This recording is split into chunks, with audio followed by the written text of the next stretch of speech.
Pre, lahat ng mapapakinabangan doon, kuhanin mo na. Huwag kang kakabahan, ha? Ay, makakarami ba tayo dyan? Oo. Hindi ka na, bilisan na. Tara. Oh, kalmahan mo lang, ha?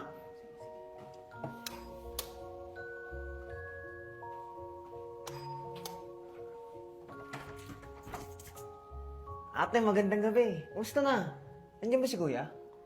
Magandang gabi din naman. Wala si Sir Kevin dito eh. Sino po sila? Ate, hindi mo na ako nakikilala. Pinsan na ako ni Kuya.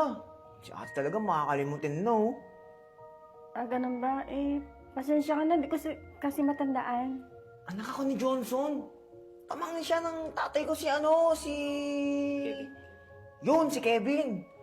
Matagal na kasi kami hindi nakakadalaw dito, ate. Kasi maliliit pa kami nun eh. Kaya ngayon na kami nakabalik ulit. Pasensya na. Di ko kasi talaga matandaan eh. Ano ba pakay niyo dito? Nag-message sa akin si Kuya. May inuutos sa amin. May pinapakuha sa loob eh. Ganun ba? Sige, pasok kayo. Pagano ko kayo maiinom. Sige, te. Thank you, ah. Oh, alam mo na yung mga kukuhanin mo, ah. Akong bahala sa'yo, ah. Sige. Sakto, nauuhaw na rin ako eh. Tara. Ano yung binto? Ayos to, tol. Tiba-tiba tayo dito. Ang laki ng bahay. Uminom muna po kayo. Thank you, te. Salamat.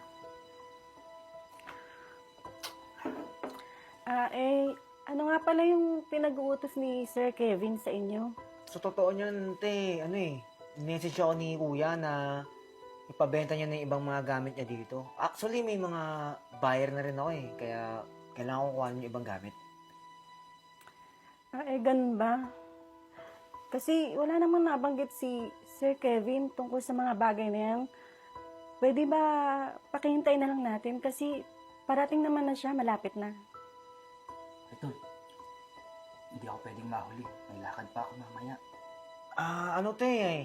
Hindi kasi kami pwede magtagal eh. Ganito na lang. Dali mo kami sa kwarto niya. Alam ko naman yung mga pasikot-sikot doon. At ako nang bahala. Ganun ba? Sige, samahan ko kayo sa kwarto niya. Sige, te. Thank you.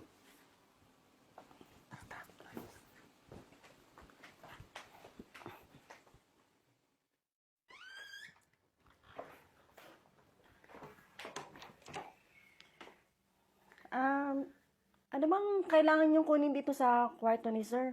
Ate, nasa mo yung mga alas ni Kuya? Alahas?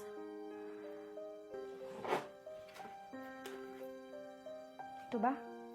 Ito nga. Sakto, ate. May mga buyer na kami nito eh. Sigurado ka bang pinabebenta ni Sir yan? Paborito ni Sir yung mga bagay na yan. Hindi ko alam eh. Inutos niya lang sa amin to eh.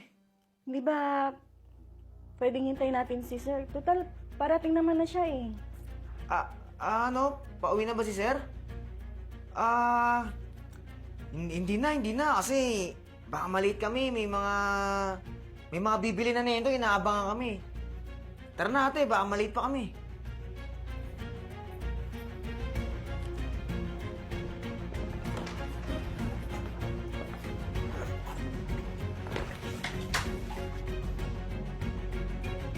Hoy! Sino ka? Anong ginagawa mo dito sa bahay ko? Isa si Ate May. Okay Sir, dumating ka na. Naabutan mo yung mga pinsan mo. Pinsan.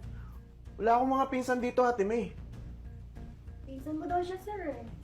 Ate, sige na, alis na kami. Nagmamadali pa kasi kami. Teka, wala nga alis. Sino kayo? Ba't nandito kayo sa bahay ko? Sir, pinagkukuha nila yung mga gamit mo, pinabebenta mo daw. Aha! Mga budol kayo Uutakan nyo pa tong kasambahay ko? Sige, sumama kayo sa akin, pakukulong ko kayo. Sir, pasensya na ho, sir. Di ko po sinasadya, sir. Sir, hindi po ako kasama dito. Niyaya lang niya ako.